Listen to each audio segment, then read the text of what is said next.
This is my audience for my presentation. I'll give the phone to my dad to film me. So this is my final presentation for business communications. I'm going to be talking a little bit about what we learned in the class. So we talked about communicating in business and the power of listening, how listening can be even more effective than talking and communicating with your coworkers because you learn a lot by listening. We talked about writing in business. And we're going to ignore that. We talked about writing in business.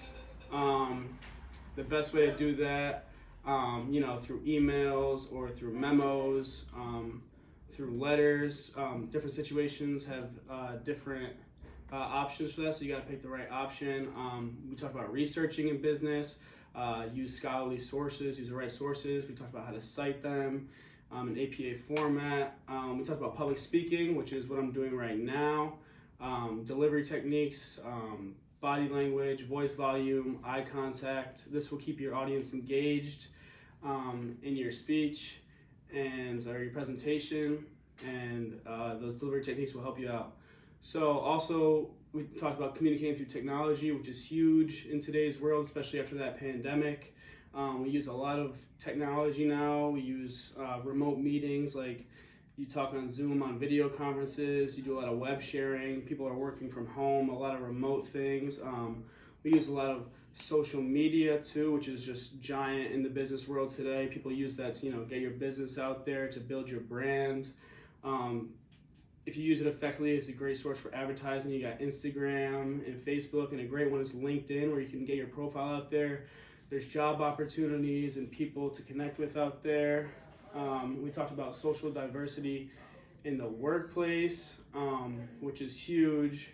You have intercultural, and you're talking with different genders, and that can help you come to conclusions, because we get those different perspectives in there. It gives you different ways to solve your issues and different ideas that you could bring up.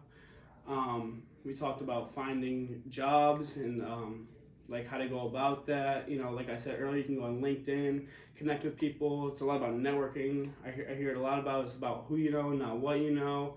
To lead off that, we talked about interviews. You gotta get a good resume, and you gotta get a good cover letter out there to even get an interview. So we did that as an assignment. We made a resume and a cover letter, and then we talked about, if you're on the other side, if you're actually interviewing people, how to recruit and select the right people, like how to go over their application and, what questions to ask in an interview to make sure you're hiring the correct candidates for your job. So I wrote a paper on the industry of professional sports.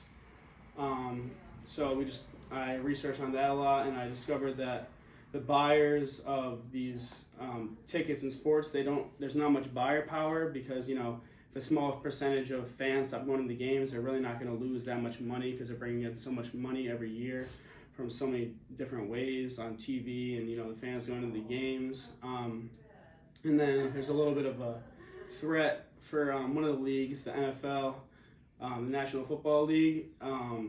There's different leagues trying to get in there and take over their ratings and get more fans, and these leagues are doing a couple of things different, like making different rules, kind of adding new rules to the sports.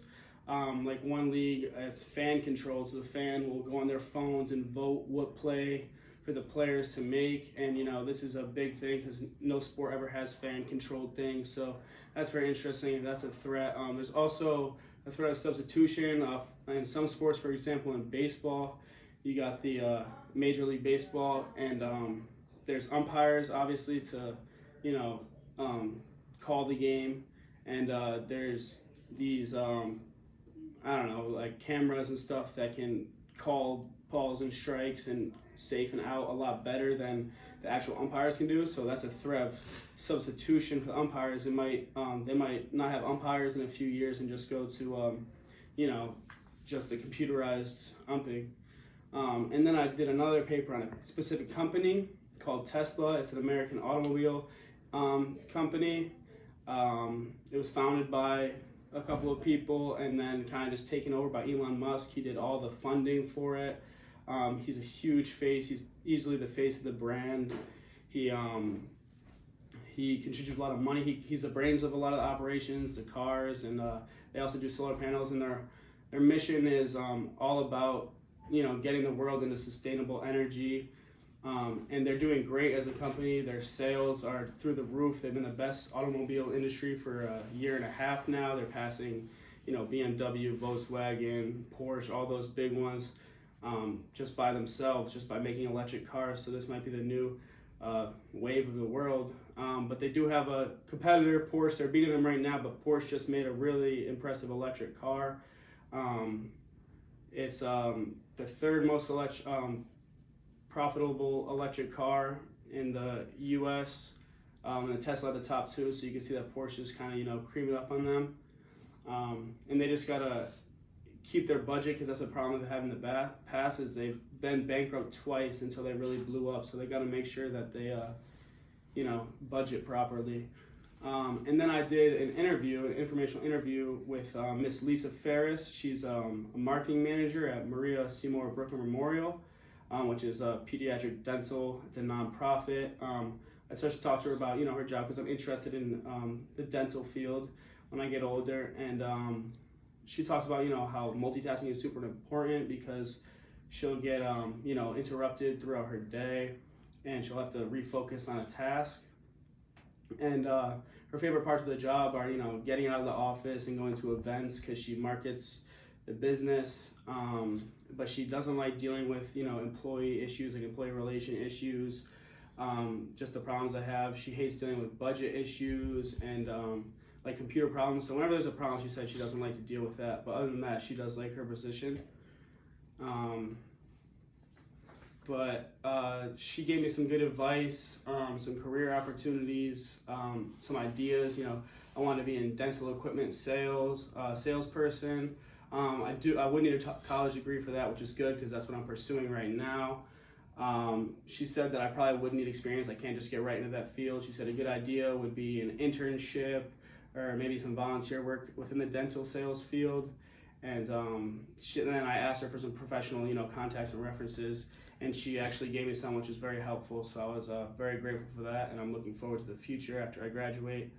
And yeah, that's about it. Thank you for coming to my presentation. Have a good night.